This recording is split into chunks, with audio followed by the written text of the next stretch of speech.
federal resource needed to help Maryland get back to normal, and we're going to work with them every step of the way to rebuild this bridge.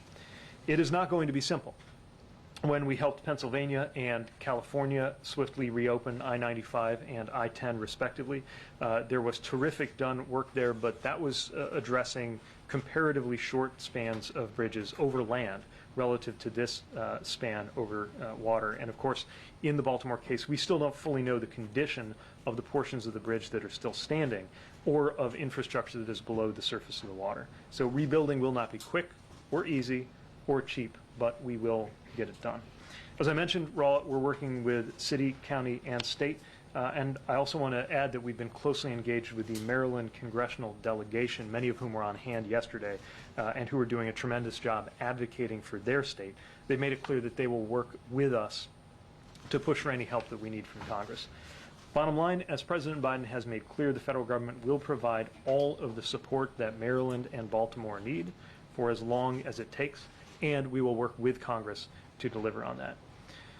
I'll end with this. For the families of those presumed lost, for the people of Baltimore who are going to be feeling this closure in day-to-day life, and for everyone affected by the port closure and its supply chain impacts, the President and the whole government will be here with you until everything is rebuilt stronger than ever. Our country put its arms around Florida when the Sunshine Skyway Bridge collapsed in 1980. America rallied around Minnesota after the bridge there collapsed in 2007. This will be a long and difficult path, but we will come together around Baltimore, and we will rebuild together. Admiral? Thank you, Mr. Secretary and Karine.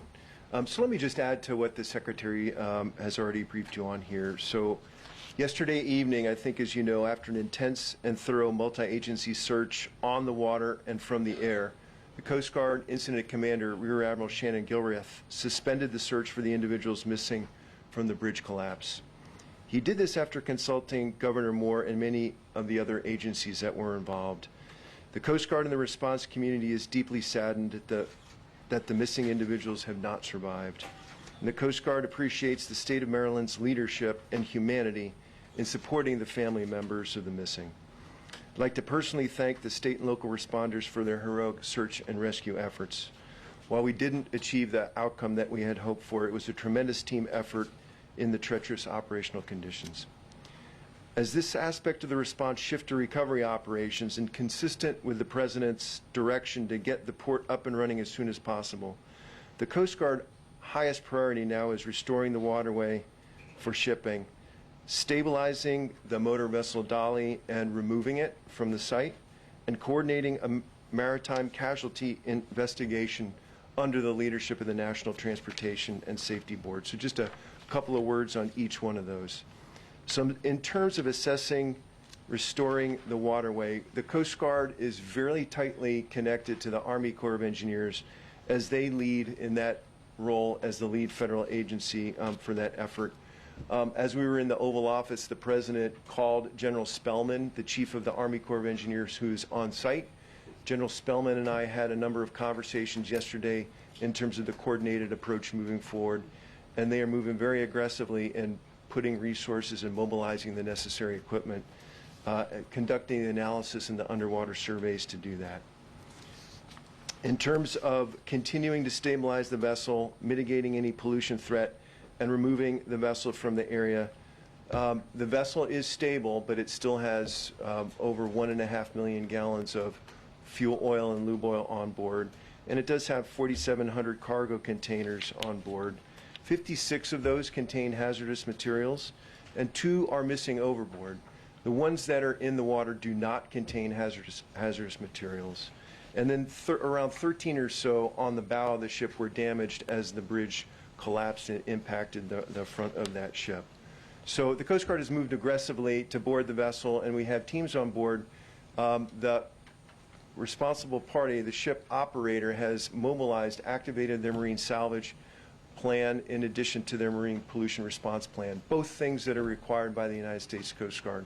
The salver is a Resolve Marine Incorporated, and they have begun mobilizing resources to take the next steps appropriate to refloat the vessel and remove it from that area. The real critical thing here is that, as you know, a portion of the bridge remains on the bow of that ship, and we will be coordinating very closely with the Army Corps of Engineers and their contractors to first effect the removal of that debris before the vessel can then be removed. The vessel bow is sitting on the bottom because of the weight of that bridge debris on there. And there are underwater surveys that are happening by remotely operated vehicle. Divers will be in the water today to complete that underwater survey. There's no indication that there's any flooding or any damage underneath the waterline to that vessel, and that effort will continue. We'll keep you informed of that. And then lastly, in terms of the casualty investigation, as the Secretary had said, this is led by the National Transportation and Safety Board.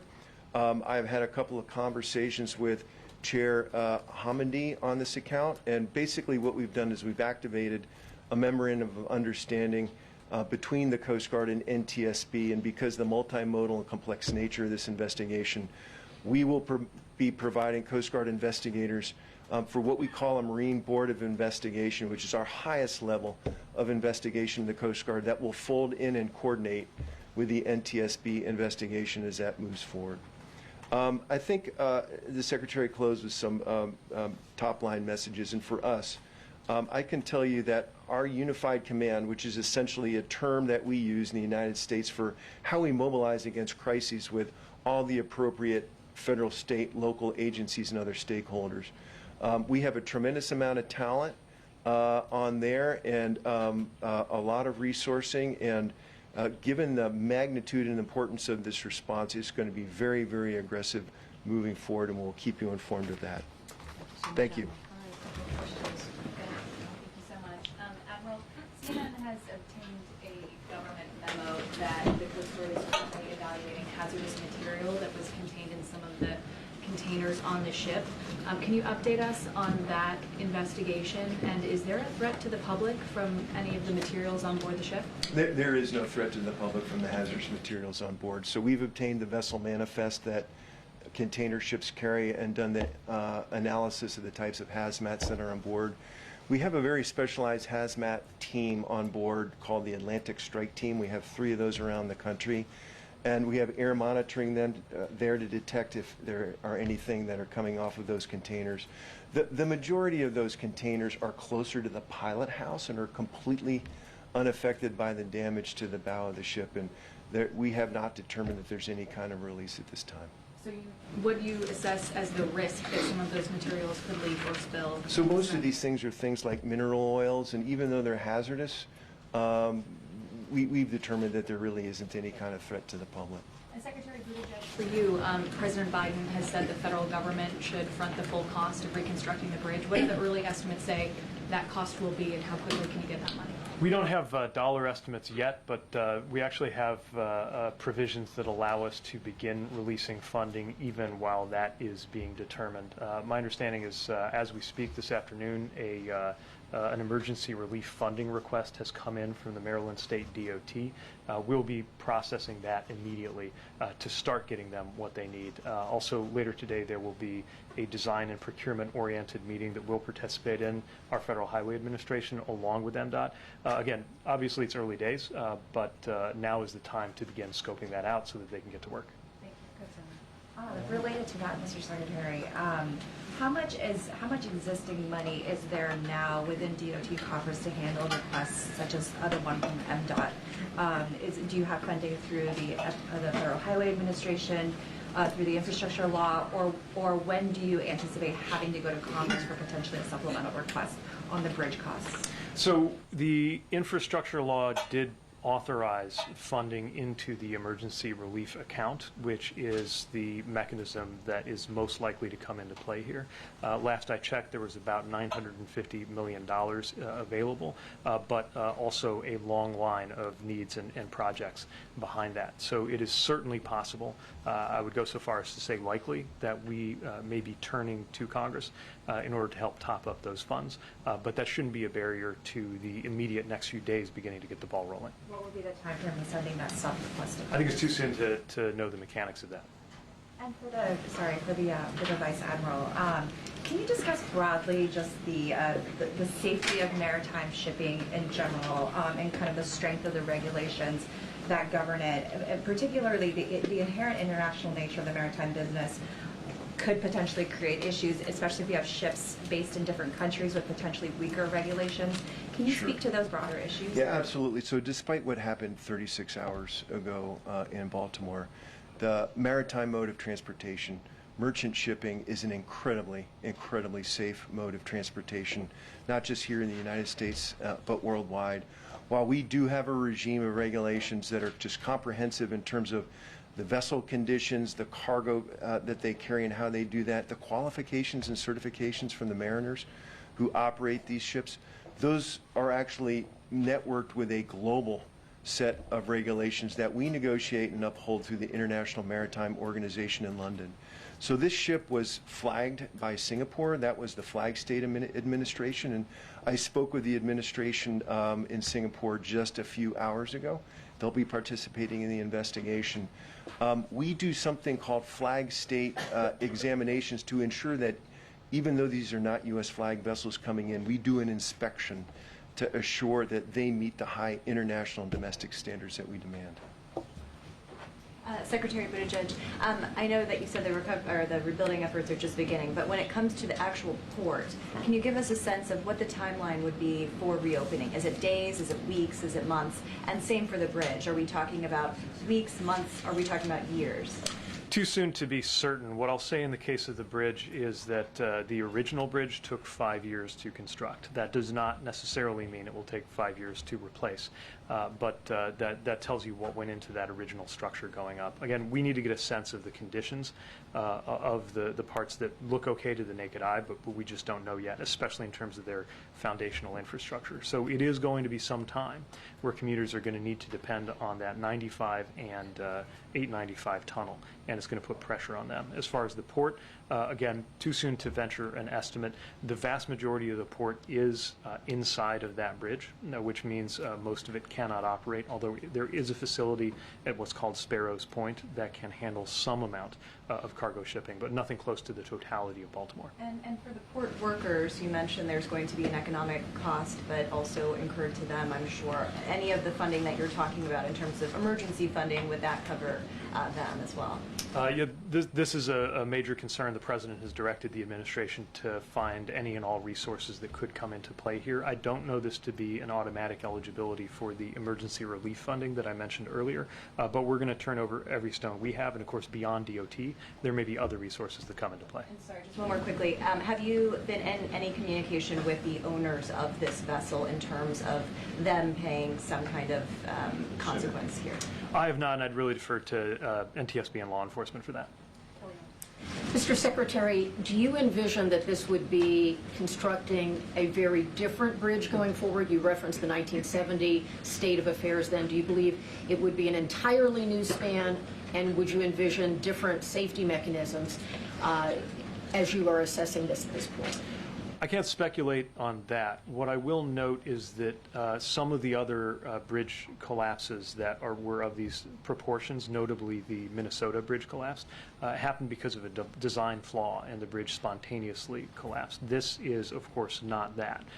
This was the result of an impact. But we don't yet know what NTSB will find or how that might inform plans going forward. And based on what you've seen so far, do you recommend that any other spans take any steps based on what we've learned about however remarkably unusual it was for that impact? Do you think there need to be different steps to protect other spans going forward? Some modern bridges around the world, especially after the 1980 Tampa incident, have been designed with different features to mitigate impacts and protect their peers. Right now, I think there's a lot of debate taking place among the engineering community about whether any of those features could have had any role in a situation like this. Again, it's difficult to overstate the impact of this collision. We're talking about, it's not just as big as a building, it's really as big as a block. 100,000 tons all going into this pier all at once. But one other thing I would add, more broadly speaking, is that the President's infrastructure package has the first ever dedicated federal fund for resilience. Largely that's been construed in terms of seismic resilience and resilience in the face of extreme weather events, but certainly something we'll be looking at going forward knowing what we've experienced in Baltimore. And lastly, the status of the crew of the cargo ship, maybe the Vice Admiral is better suited for that. Are they still on board, and are they fully cooperating with what you need? The crew is cooperating with what we need. They remain on board, and predominantly an Indian crew with one Sri Lankan crew member on board, but they're still there and very much engaged in the dialogue and the investigation. Thank you. To the Vice Admiral, are there any early indications of what caused the Dahlia to lose propulsion during its voyage, and what are some of the areas of focus so far when it comes to the investigation into the accident?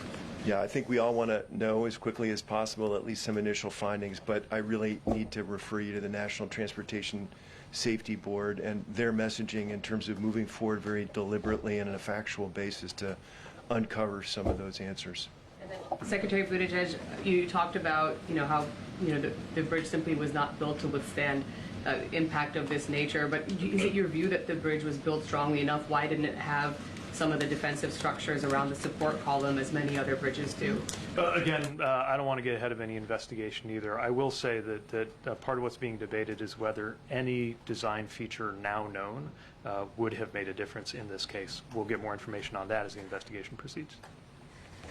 Thank you. Secretary Buttigieg, you've been talking about the president vowing to pay for the cost of the bridge in full to expedite that rebuilding process, but are you going to go after the shipping company? Any private party that is found responsible and liable will be held accountable. I think our emphasis and the president's goal is to make sure that that process is not something we have to wait for in order to support Maryland with the funds that they need. And that's what these emergency relief tools can help us do. What could that accountability look like? Again, I don't want to get ahead of law enforcement, NTSB, or any of the other players here, but needless to say, there's going to be a lot of focus on that. Anybody who is responsible will need to be accountable. Rebuilding obviously won't be cheap, and you talked about possibly needing to give that supplemental request to Congress. How much money are we talking about? Just too soon to say. And just one question for the Vice Admiral. When it comes to getting the situation cleaned up and recovery efforts, what are the biggest challenges that you're facing and the kind of equipment that you have to move in? I think the main challenge here is, as you can see by the imagery on scene, is removing those large trusses and steel members off the bow of the ship.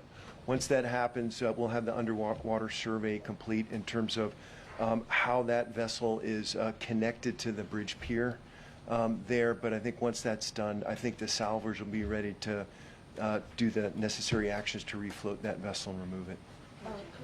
On the contents of the ships, or on those 4,700 containers, besides the fuel and oil and hazardous materials, can you give us some general categories of what other goods are on board? Oh my goodness, in any given container ship, you can have a very, very wide range of packaged materials, consumer goods, and many, many other things. So it's going to be a very, very broad cross-section of cargoes. Okay. And then on the other ships that are stuck in the port, can you talk a little bit about what coordination is being done with those ships and what kind of cargo they have and where they're bound for? Yeah, absolutely. So I think we can give you some more specifics on the ships in the port, but I think roughly we've got about a dozen ships that remain in the port that are unable to get out. The majority of those are foreign flag vessels, and I think just sort of typical of what we see in the port of Baltimore in terms of dry bulk carriers, car carriers, and other things.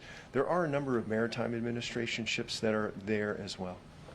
And then Secretary Buttigieg, on regulations and requirements, are you discussing waiving any regulations or requirements to help speed along the reconstruction of this bridge? Too soon to say what exact administrative issues may come up, but certainly we have a clear direction from the president to tear down any barriers, bureaucratic as well as financial, that could affect the timeline of this project.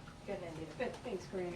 Just for the Secretary, you mentioned you were meeting with shippers and supply chain operators tomorrow, but just sort of curious about your early assessment so far. Do you expect the closure of the port to lead to a full-blown supply chain crisis, or what is your early assessment so far? Well, this is not of the proportions of, for example, LA and Long Beach when it comes to container traffic. That's one port complex or two ports that collectively represent 40% of U.S. container traffic. It's nothing like that, but it is an important port and an important system of the East Coast ports. Now, a lot of the goods that come on or off there go as part of runs where ships also visit the ports of New York and New Jersey and Virginia. And so right now, I think there are already diversions taking place to those and other East Coast ports, helping to absorb some of that need. So those are the kinds of things we're getting more information on right now, and I'm looking forward to getting a better sense tomorrow after talking to the shippers. And a quick question on sort of safety reviews. You know, obviously the ship was involved in an accident in Belgium, I believe in 2016. Is this incident going to prompt a full-scale review of vessels like this? So we've seen what's in the news in terms of that particular incident. I don't know whether that's particularly informative to this. Probably a different vessel crew, different pilots, different weather conditions, and so on and so forth. But nevertheless, the Coast Guard keeps the histories, the safety histories of all the vessels that call into U.S. ports. And so we're reviewing that in terms of the investigation. Thank you for the Vice Admiral. Can you discuss your degree of confidence in the victim numbers that we've heard so far? We have seen evidence that there's sonar that's picked up cars at the bottom of the river. Do we know that all those cars belong to the construction workers, or is there a chance that other cars may have fallen into the rivers? So we've heard similar reports in the news, and so basically the Coast Guard is going off of the numbers of individuals that have been provided to us by the state of Maryland, as they were the ones who were administering the bridge and had the best idea of how many individuals might have been involved. Secretary Buttigieg, you mentioned earlier that there is not an air traffic control type body for shipping. Is that an indication that you think that there should be something like that for the future?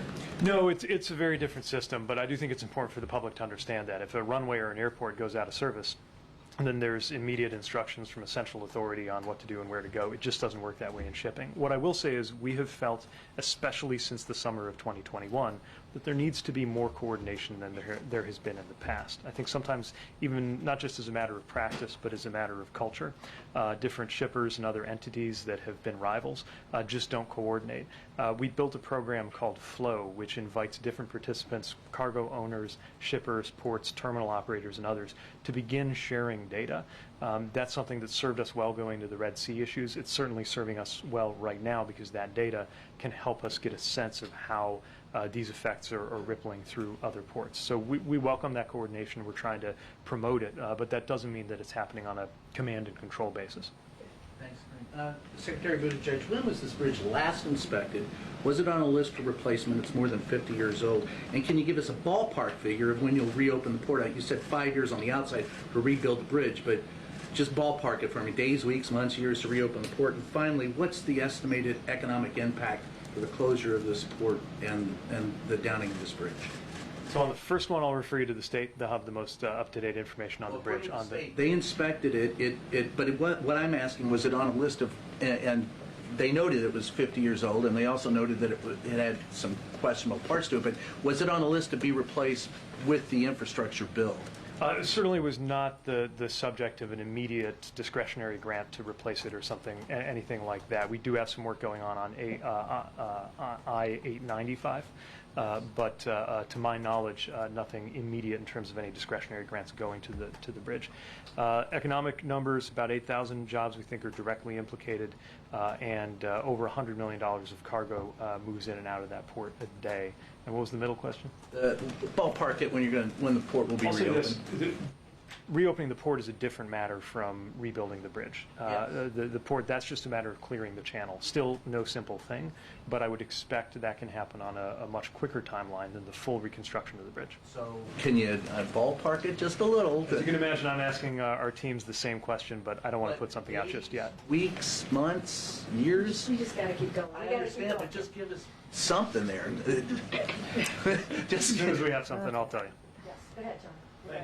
Secretary Buttigieg, another supply chain issue for you has to do with the significant amount of automobiles, cars, trucks, coal, LNG that goes through the port of Baltimore. What will be the impact on the supply chain on those specific industries? Yeah, so this is one of the key ports again for vehicles, and some vehicles are actually finished at facilities that are on port grounds, so it is significant. That being said, of course, it's not the only facility that can accommodate roll-on, roll-off vehicles. You see that in Savannah, certainly in New York, New Jersey, and Virginia.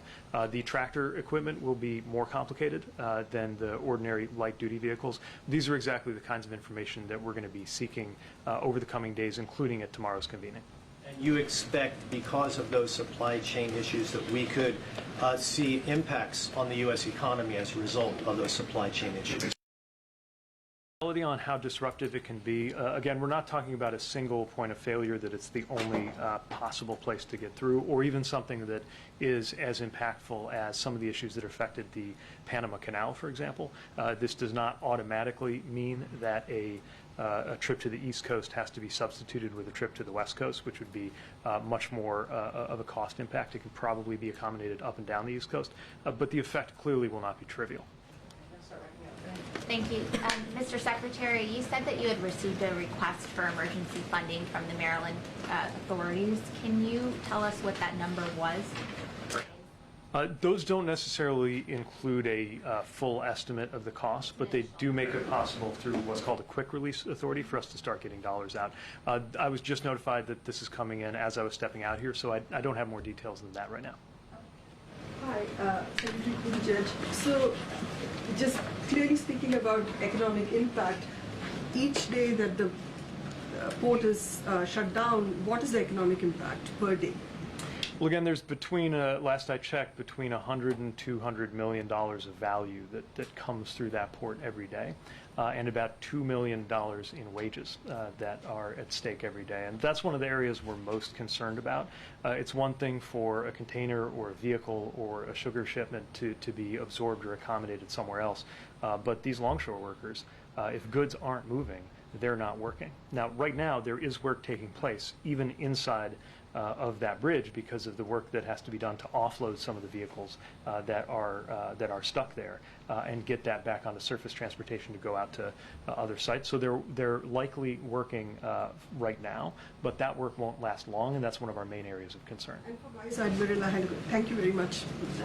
So, when you look at CFR, the Code of Federal Regulations. You earlier talked about how you inspect these vehicles, right? The Coast Guard inspects these vehicles. Is it done on a regular basis to see if all of those items are, being followed, or do you do spot checks? Pretty thorough. So every ship that comes to a United States port has to report to the Coast Guard and Customs and Border Protection 96 hours in advance. What we do then is look at cargo, look at the vessel history, look at the individuals on board, and we'll put them through a risk matrix to determine, based on their past history and another set of factors, on whether we should board and inspect or not. But it's a pretty thorough process. Vice Admiral and Mr. Secretary, when does cleanup begin? Because we're hearing after the first stage of rescue and recovery, cleanup begins. And the question is, once cleanup starts, will there be at least one channel to come through because of the importance and the uniqueness of this port, not just for Baltimore, but for the country, to include the Midwest with the farming equipment that goes on the CSX line that's right there? And also, how are you going to push back to Republicans who don't want anything to go through from this Biden administration budgetarily when the president says he wants to pay for everything? I'll take the latter and leave it to you on the channel if you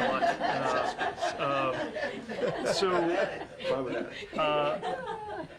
Look, infrastructure is, or at least ought to be, a bipartisan priority. I know that partisanship has gotten in the way of some important functions and expenditures, but I would also note that the infrastructure package that was passed is known as the bipartisan infrastructure law for a reason. Some, not all, Republicans crossed the aisle to work with President Biden and work with Democrats and get this done.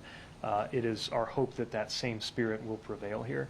And I would also remind any member who might find themselves on the fence when any requests that might come through materialize, that today this is happening in Baltimore, tomorrow it could be your district, and we really need to stand together, red, blue, and purple, to get these things done. And what about the channeling? The cleanup and the channeling. That's right. So in terms of cleanup, in terms of the debris assessment removal now, again, the Army Corps of Engineers under General Spellman are being very aggressive in mobilizing equipment beginning the underwater surveys and the necessary actions in order to first understand what they're facing in terms of challenges with not just the debris on the surface, but underwater. So they can give you an idea on sort of what their assessment looks like. So we can safely say the process for cleanup and possibly opening a channel is already underway because you are assessing what's going on down below?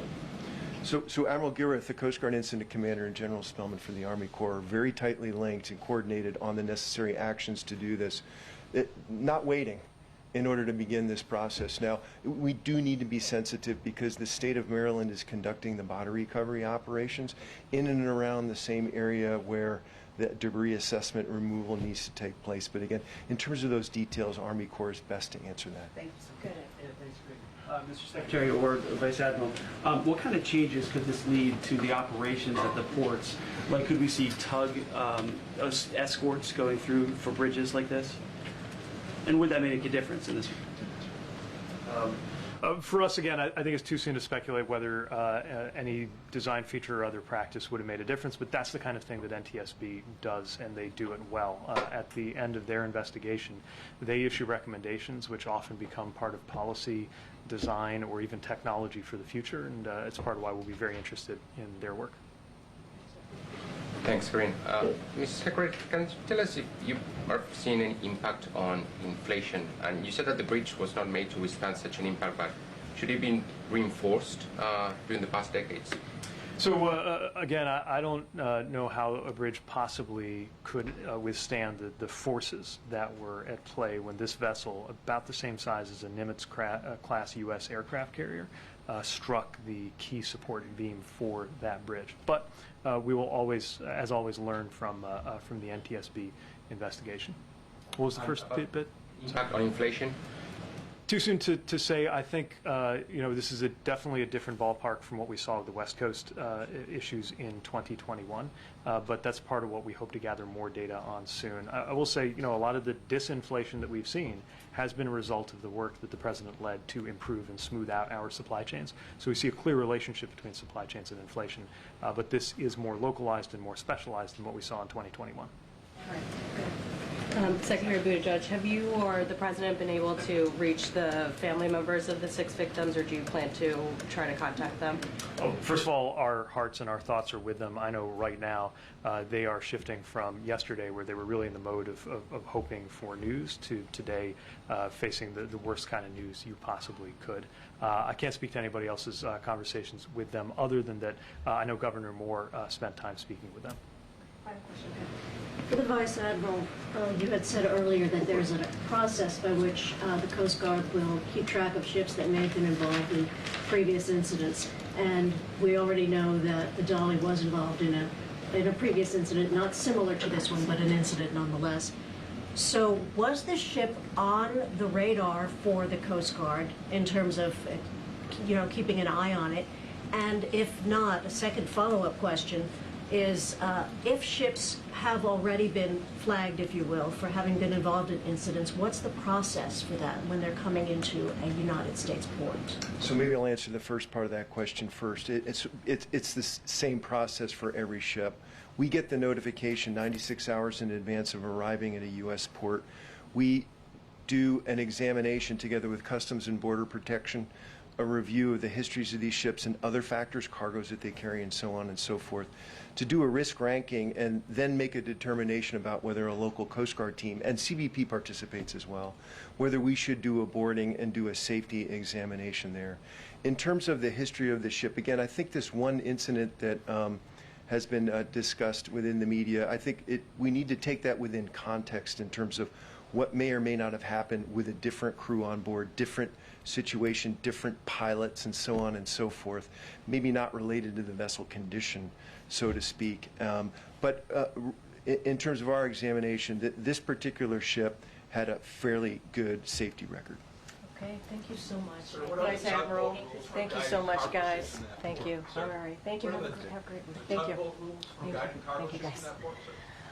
All right, thanks, guys.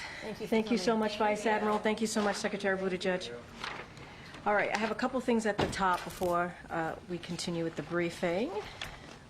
So it's just a few more updates here to share that and then, as I said, I'll take some questions. So last night, voters in Alabama made their voices heard and voted overwhelmingly for Marilyn Lance, who made clear that she would fight to protect access to reproductive health care, including IVF.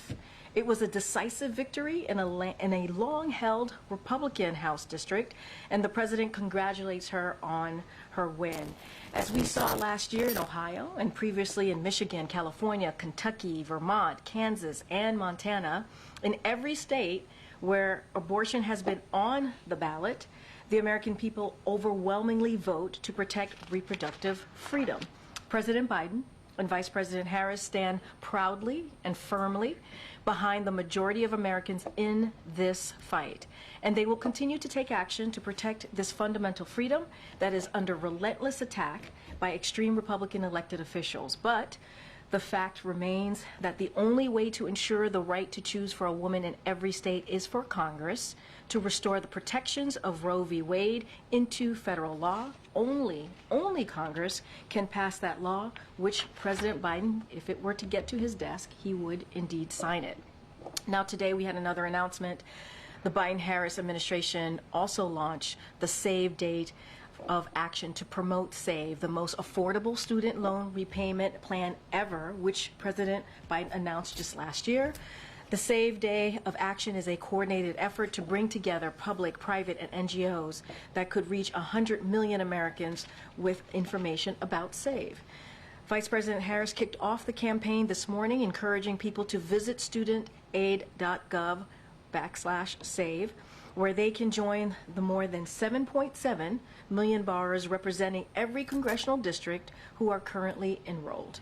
Thanks to SAVE Plan, more than 4.5 million borrowers have a monthly payment of $0, and an additional 1 million borrowers have payments of less than $100.